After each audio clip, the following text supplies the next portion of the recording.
and by the Corporation for Public Broadcasting and viewers like you. Thank you.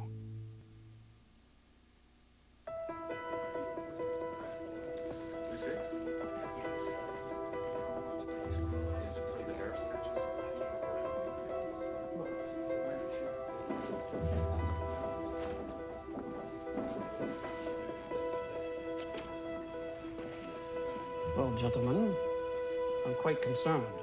He was called Canung de Clagé, the one who goes on the mountaintop, or simply the ridge. Citizens will need to take action. In the long struggle between Indians and Americans, few native leaders clung to the hope of peaceful coexistence longer. Committee and the council. Few others invested more in the professed protections of the American legal system. Few set more stock in the promises of the American government and its constitution. We have accounts of education, religion, and the arts. By 1830, the Ridge had already struck a series of hard bargains with the United States. Common interests we have. In return for the safety and security of the Cherokee people and the right to remain on the land of their forefathers, the Ridge had taken pains to shed the life he had been raised to.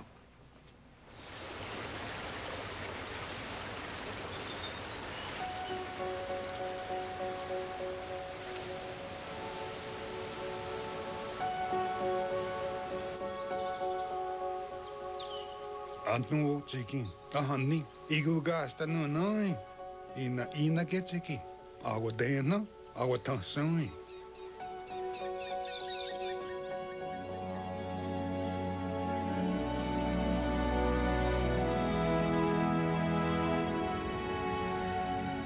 He had been born in 1771 into a Cherokee nation that stretched through the southern Appalachians, and had come of age in the landscape on which the Cherokee story had been written. The wings of the great buzzard had carved the mountains and the valleys. Uktena, the horned serpent, had made his frightful marks on the tall rocks. The Creator had set the first man and woman in this very place. Christians had been cast out of their own Garden of Eden, but the Cherokees lived in their Eden.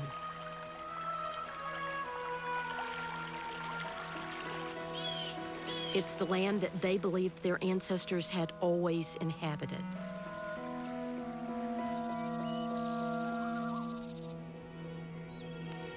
Iga nela naya, igi nela, aha ne ji ha, iga nela na no Ayetigi kilawi go hit, iga ni sanga, idion kan wat stelt of die yigi hier. In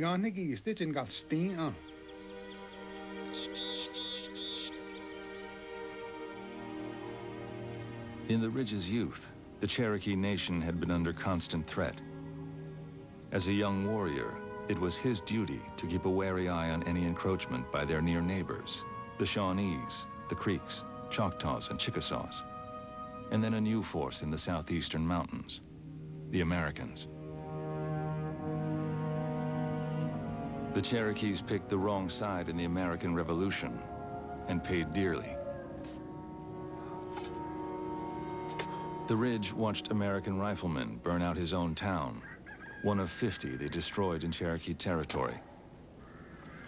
He lashed out, took his first American scalp at age 17, and fought the United States past the point of hope. For a generation of Cherokees, that destruction was all they knew. They had seen their world kind of evaporate around them. The Cherokee Nation was still on its knees in 1805. Its population had dwindled to 12,000, and it had lost more than half its land. Even after the Cherokees and other tribes had signed peace treaties with the United States, the Ridge knew the safety of his people was not a given thing. He understood that the central conflict still pertained. The United States meant to have what was left of the Cherokee homeland. Ridge meant to save it. But he knew that this battle with the United States required a nimble and artful new approach. Preserving the Cherokee Nation meant walking for a time down the new path America was offering. Please accept this, Brother Rich, as a small gift.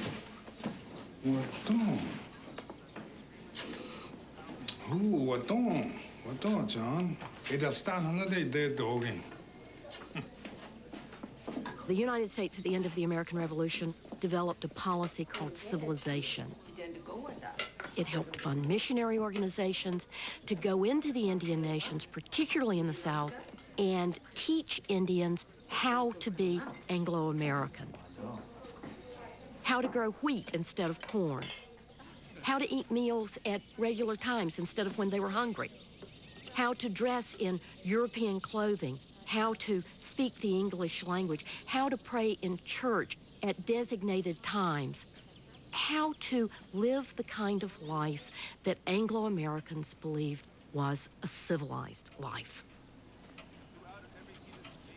The promises of the United States government were that if the Cherokees, the Creeks, the Choctaws, the Seminoles, the Chickasaws could somehow assimilate ways of living that were more like their white neighbors, that they could be the political and social equal of their white neighbors. Literally, Thomas Jefferson once assured the Indian leaders in a speech that he believed they could become the equal of white people. You will unite yourselves with us, President Jefferson said. Join our great councils and form one people with us, and we shall all be Americans. You will mix with us by marriage. Your blood will run within our veins and will spread with us over this great continent.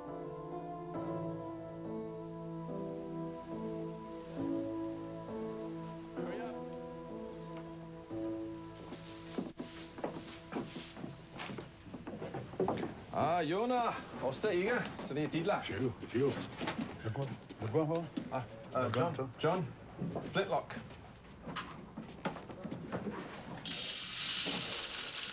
John Ross, the future Cherokee chief, grew up at the crossroads of an emerging world, where white settlers and Indians were just beginning a strange new dance of accommodation. We go. John's mother, Molly, a member of the Bird Clan, had married a Scotsman, Daniel Ross. Small.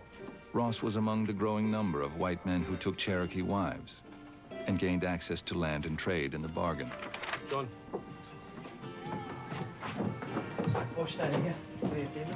There would have been many different classes of Cherokee making their way in and out of the store, from full-blood traditional to the wealthier mixed-blood families that were just beginning to establish themselves. The Rosses spoke English at home. John had English-speaking tutors. But John Ross was a Cherokee because of his mother's blood, an accepted member of the Bird Clan. He grew up surrounded by people whose lives ran to traditional Cherokee rhythms. He was proud to have a Cherokee name, Kuwis-Kuwi, or mysterious little white bird.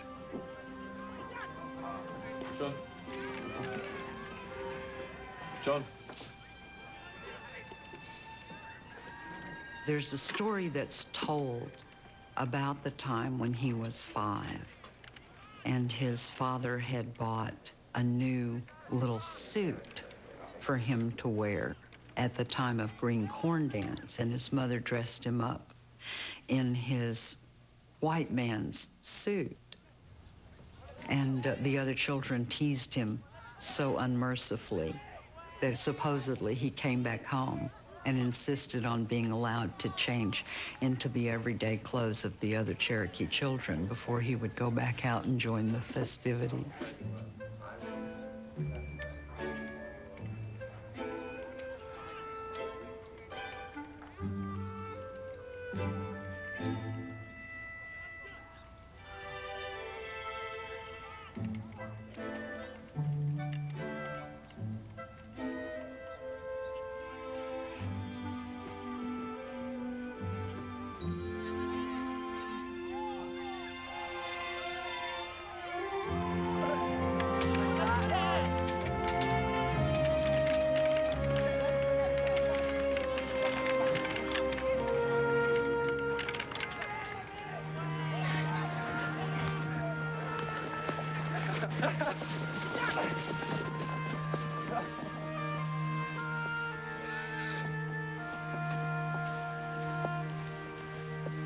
Cherokee land, all of it, was owned in common by the tribe. But any Cherokee could work and improve as much land as personal energy and private resources allowed. And the Ridge and his wife Susanna were energetic and resourceful homesteaders, exemplars of civilization. As the years went by and the Ridge's farming wealth grew, U.S. agents would occasionally receive optimistic reports from the Ridge family. Major Ridge, as he was now called, knew what they wanted to hear. I take pleasure to state that every head of his household has his house and farm. The poorer class very contentedly perform the duties of the kitchen. They sew, they weave, they spin, they cook our meals and act well.